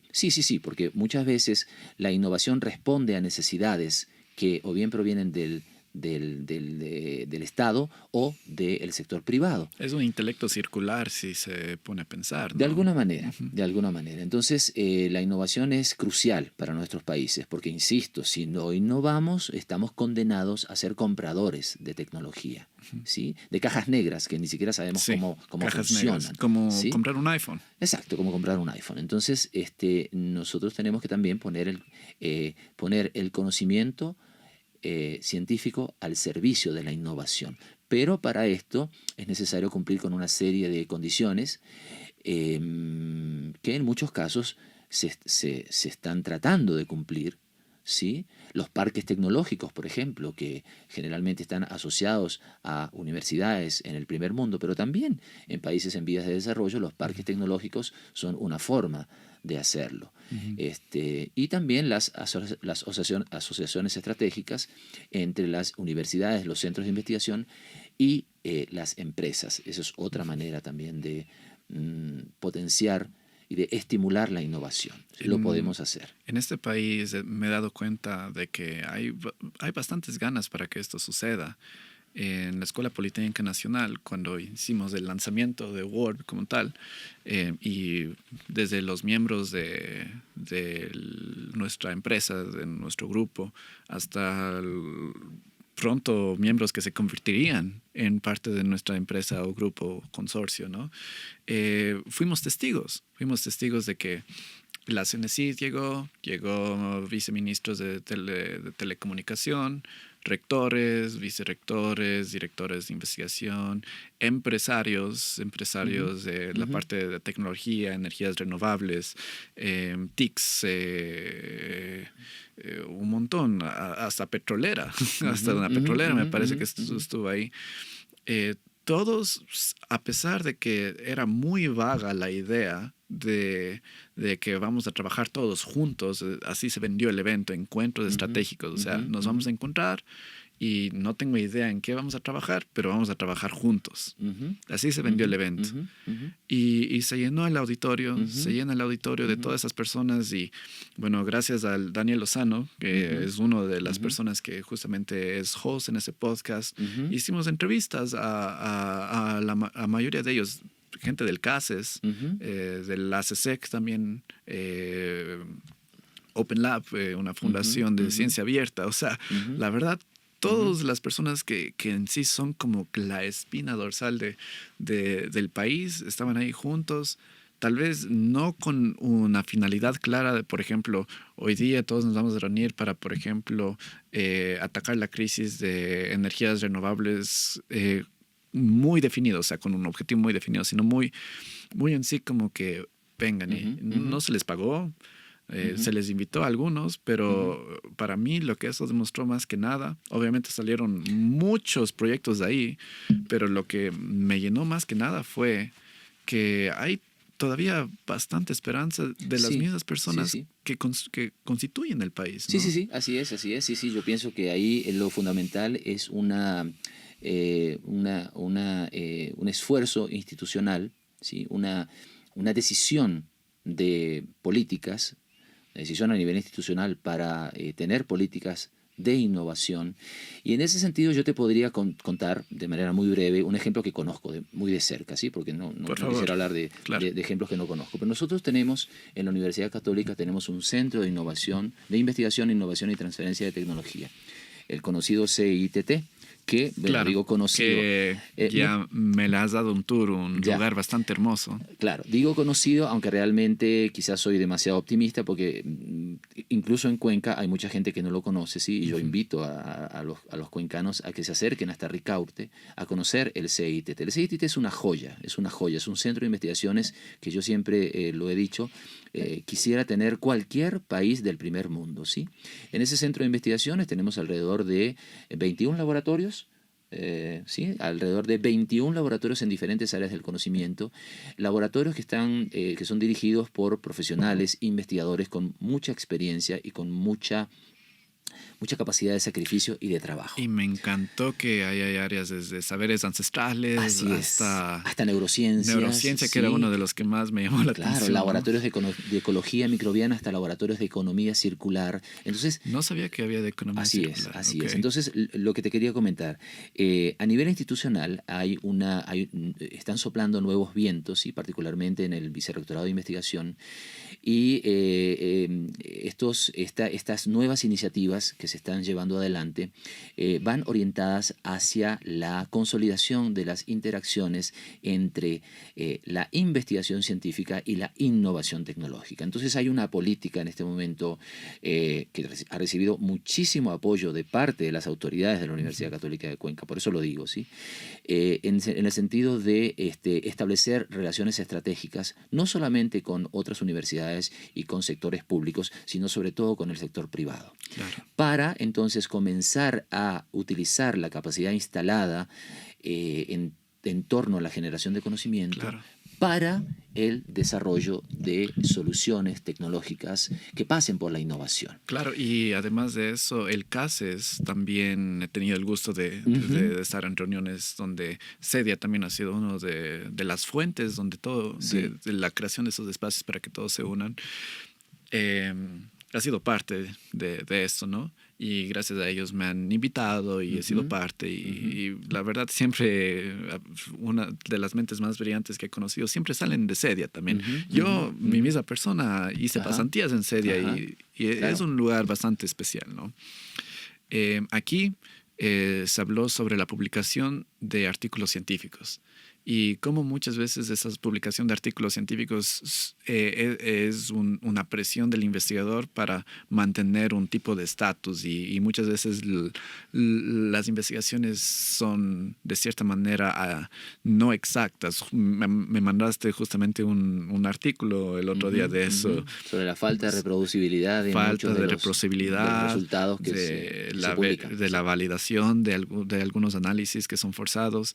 Y el CASES, bueno, circulando al tema, es de que mientras más proyectos la universidad tenga con respecto a la vinculación de esta con no solo sector privado, sino con la sociedad, mayor puntuación va a tener la universidad o por el estilo, hay más apoyo hacia las universidades. Sí, así tenemos cientos, miles de ejemplos, ¿sí? De cómo es que muchas veces la calidad no necesariamente está asociada con la cantidad, ¿no? Entonces hay, por ejemplo, un movimiento a nivel internacional que se llama el movimiento de Slow Science. Es decir, publicar menos, pero publicar mejor. Me encantaría algo llamado Slow Industry también, porque, o sea, las industrias, o sea, hay demasiada avaricia en el mundo. Bueno, pero bueno. Entonces, bueno, en fin, a lo que íbamos era que tenemos que tratar de llegar a un equilibrio en torno a, bueno, la generación de conocimiento, la vinculación entre la investigación y la innovación. De cómo vivimos, creo. La divulgación y la comunicación de ese conocimiento, porque muchas veces se habla peyorativamente de esa obsesión que muchas veces tenemos los investigadores por comunicar lo que hemos descubierto. Es que por eso lo hacemos. Nosotros hacemos investigación científica porque para que vean lo que hice. No para que vean lo que hice, pero para entender cómo funcionan las cosas. Y una vez que creemos que lo hemos entendido, lo queremos compartir, porque de esa manera la ciencia avanza. Claro. No para que vean lo que hice, porque eso es una manera muy egoísta y muy narcisista de hacer investigación. Okay. No. Tal vez la manera, vez como ves lo que acabo de decir, porque, o sea, sí para que vean lo que hice, o sea, mira lo que descubrí, ¿entiendes? Sí, pero la idea no es que mira lo que descubrí, sino fíjate cómo lo que descubrí puede ayudarnos a seguir avanzando, ¿sí? O sea, nosotros tenemos que considerarnos parte de un sistema mundial. Y en la medida en que nuestro trabajo contribuya al progreso del conocimiento a nivel mundial, pues ese debería ser nuestra máxima aspiración y nuestro mayor reconocimiento, ¿sí? Entonces, evidentemente que a consecuencia de la publicación de un buen artículo, de un buen trabajo, evidentemente que vamos a cosechar un cierto prestigio individual y vamos a cosechar un cierto prestigio para la institución, para la que trabajamos, algo obviamente. se me viene a la mente con lo que dices y es las instituciones que publican por publicar. Tal vez son investigadores que no quieren que no les importa que las demás personas vean sus resultados. No, yo pienso que ahí lo que hay es una gran confusión, ¿sí? Una gran confusión que ha sido también, como te digo, estimulada por los órganos de control de los estados, ¿sí? Esto, en sus inicios, esto que es una política de la UNESCO, ¿sí? De velar por la calidad de la producción científica de las, bueno, también y académica, ¿no? de las instituciones de educación superior, inicialmente es un planteamiento de la UNESCO en los años 90. Y esto que está muy bien, ¿sí? Porque está muy bien que algún órgano controle la calidad de las instituciones de educación superior. Que regule, porque si no, de otra manera seguiríamos teniendo universidades de garage como habían muchísimas en Ecuador, ¿no es cierto? Pero bueno, y en otros países, porque Ecuador no era el único país que tenía universidades de garage. Pero quiero decir, es necesario velar, pero ojo, que no se nos pase la mano, porque cuando se nos pasa la mano y entonces pretendemos aplicar en países que están todavía en etapa de crecimiento, de desarrollo, pretendemos aplicar normativas a rajatabla que están de alguna manera diseñadas para países con otro nivel de desarrollo, ¿sí? Entonces podemos llegar a este tipo de barbaridades, ¿no? Y de perversidades, diría yo. Sí, porque no estamos suficientemente maduros para quizá no estamos, no lo diría estar así, pero a diría, nivel de estas regulaciones, ¿no? Pasar de una producción científica muy baja a una producción científica muy alta toma décadas, ¿sí? Para que se haga bien, también es necesario reconocer que este famoso dilema entre publicar o perecer, publish or perish, no solamente es una característica de nuestros países. Eso es la norma en los países desarrollados, ¿sí? Los países desarrollados también publican mucha basura. Y es así que se demoran décadas para crear instituciones de investigación de alto calibre. No toma décadas destruirlas. Entonces yo creo que una de las cosas más importantes es saber escoger bien un líder. Sí. Entonces, bueno, yo, como te digo, creo que, también forma parte de nuestras obligaciones hacerle entender eso a quienes toman esas decisiones. Y es fundamental, no solamente que los investigadores lo hagamos, sino que las instituciones para las que nosotros trabajamos también se esfuercen por hacerle entender a los organismos competentes, ¿verdad? Que no necesariamente la forma como están haciendo las cosas es la mejor, ¿sí? En un diálogo respetuoso, pero firme, porque hay muchas cosas frente a las cuales nosotros no podemos agachar la cabeza. Persistente, ¿no? Más que nada, porque yo te puedo decir hoy día, oye, no estás haciendo un buen trabajo, y tú dices, sí, tienes razón, voy a mejorar, pero mañana...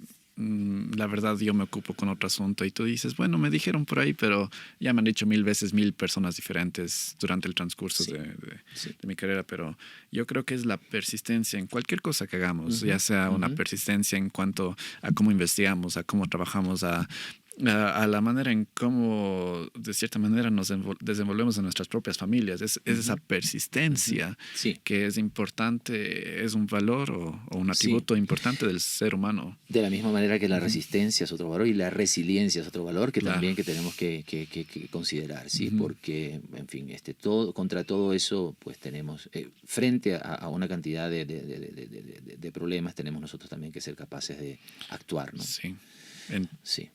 Una variedad de diferentes Nos hemos desviado un poco del tema volviendo a los glaciares. No, la verdad, muchísimas gracias, Andrés, por ser parte de este podcast. Creo que es importantísimo los temas que hemos tocado aquí y me encantaría que invites a las personas al evento de los glaciares que se va a hacer en la Universidad Católica, ¿no? Sí, por supuesto, muchísimas gracias. Bueno, sí quiero invitar a todos quienes nos están escuchando y nos están viendo, sí, a través de este podcast, que además los felicito por hacerlo, gracias por mantenerlo. A ustedes. Te dije, uno de los retos más grandes es tener invitados de calidad. Y no digo que por ser reto sea algo difícil, pero es un reto. Sí. Pero es un reto. Entonces, día, ¿no? Aprovecho la ocasión para invitarlos a un evento que vamos a tener el día 21 de marzo, en muy poco tiempo, muy pocos días, en torno a es un evento que está siendo patrocinado a nivel mundial, tanto por la UNESCO como por la Organización Meteorológica Mundial, para conmemorar el Día Mundial de los Glaciares, el día 21 de marzo. Ese día va a ocurrir en París una conferencia mundial sobre glaciares y en muchos países se van a llevar a cabo eventos en simultáneo. Nosotros hemos propuesto uno de esos eventos y ha sido aceptado por el Comité Organizador Internacional de Muchas felicidades sí, de la organización. Muchas gracias. Y ese evento que se va a llevar a cabo aquí en el auditorio de posgrado de la Universidad Católica de Cuenca, es un evento relacionado con el tesoro microbiano que está almacenado en esos glaciares. Es el tema específico que nosotros hemos propuesto para ese día. Va a ser un evento de divulgación científica dirigido principalmente a jóvenes, ¿sí? Pero también a un público que no necesariamente tiene por qué ser experto. Va a ser un evento de divulgación científica que va a constar de 4 conferencias muy breves, muy amenas, 2 de las cuales van a ser dictadas por invitados internacionales y otras 2 por invitados nacionales. Y también ese mismo día vamos a presentar un pequeño documental acerca de la desaparición de los glaciares, un documental que va a ser producido por Cinepro U, del que ya te comenté. Y igualmente ese mismo día vamos a lanzar un concurso de ensayos sobre el tema de la desaparición de los glaciares y la importancia que eso tiene para el planeta Tierra. Un concurso de ensayos que está dirigido exclusivamente a estudiantes de bachillerato de los colegios públicos y privados de Cuenca y de Azogues, ¿sí? Así que, bueno, es un evento al que esperamos que pueda asistir la mayor cantidad de gente posible, Bueno, pero que de además... mi parte ya confirmada esa. Perfecto. Y que además se va a transmitir, va a ser un webinar en formato híbrido, van a haber 2 charlas presenciales con público en el auditorio y 2 charlas que se van a hacer vía internet a través de una página que va a estar disponible en las redes de la Universidad Católica de Cuenca. En este momento no puedo dar la dirección, ni tendría mucho sentido que la diera. No hay ningún problema. Pero simplemente entrando en las redes sociales de la Universidad Católica de Cuenca van a encontrar la información necesaria. Un evento que, por cierto, les comento, está organizado por la recién creada Unidad de Divulgación Científica de la Universidad Católica de Cuenca. Del cual tú eres el director. De la cual yo soy en este momento el coordinador y que además ha recibido un enorme apoyo de parte del Vicerrectorado de Investigación. Lo tengo que decir porque cuando las cosas se hacen bien hay que decirlas. Claro, cuando se hacen mal las criticamos a nivel también interno, hay que en casa, también hay que decirlo. Y yo lo pero digo. cuando las cosas se hacen bien hay que decirlo y nosotros estamos muy contentos porque, como decía hace un momento, soplan nuevos vientos en el ámbito de la investigación. Vientos muy orgánicos, diría yo, porque nuestra relación fue bastante orgánica. Gracias a Eduardo Chica y a Daniel Lozano, su podcast, la verdad. A Eduardo le encantó el estudio. Igual agradecimientos de Band Rock Studios por ser el sponsor de estos podcasts. Eduardo vio el estudio y de cierta manera hizo relación de Andrés Yarzábal, Band Rock Studios, Warp, dijo, ahí está el contacto. Y ahí surgió bastante orgánico, diría yo. Y yo le quiero dar las gracias a Eduardo, que es un gran amigo. Eduardo, para quienes no lo conocen, es el actual decano de la Facultad de Ciencias Agropecuarias de la Universidad de Cuenca, la estatal. Con Eduardo tuve la alegría y la fortuna de poder trabajar hace 10 años cuando llegué aquí a Cuenca como investigador del proyecto Prometeo del gobierno ecuatoriano. Y fue la nave espacial. No. La nave Pegaso, es Pegaso, y me alegro mucho de que sea Eduardo el que haya permitido establecer este vínculo entre ustedes y nosotros. El corazón de Warp es conectar es vivir. Y creo que eso se refleja no solo desde lo que nosotros hacemos internamente en el back office de la empresa, sino en el front office también. En la manera, ese es el front office, ese es el acercamiento que nosotros tenemos uno a uno. No me gustaría llamar cliente, pero con las personas que componen la estructura externa de la empresa, ¿no? de la organización, ya sea una persona jurídica, que es una persona legal, o una institución jurídica, que puede ser una empresa, o una universidad, o una fundación. Todos, la digitalización de estos ecosistemas es fundamental para nosotros saber quién es quién y para saber quién es quién, como para apuntar el dedo a quién está haciendo las cosas bien, lo cual es súper bueno, como que para apuntar a las personas que están haciendo mal, porque cuando uno apunta, y es una de las cosas que se me ha quedado, es como que tú te apuntas con 3 dedos primero y con uno obviamente hacia la otra persona, ¿no? O sea, hay que ser conscientes cuando uno... Sí. critica, Sí, ¿no? sí, ser autocrítico también. Porque Sí. tienes que ser primero autocrítico, más autocrítico que crítico, ¿no? Así es. Bueno, no, yo te agradezco mucho, Javier, por esta Andrés. invitación. Ha sido una oportunidad extraordinaria de conversar, además, con un joven talentosísimo y con el que espero seguir colaborando de aquí Por en adelante. supuesto, en Muchas gracias. nuestra expo del Templo del Sol. Muy bien. Esperaría. Muy bien, gracias.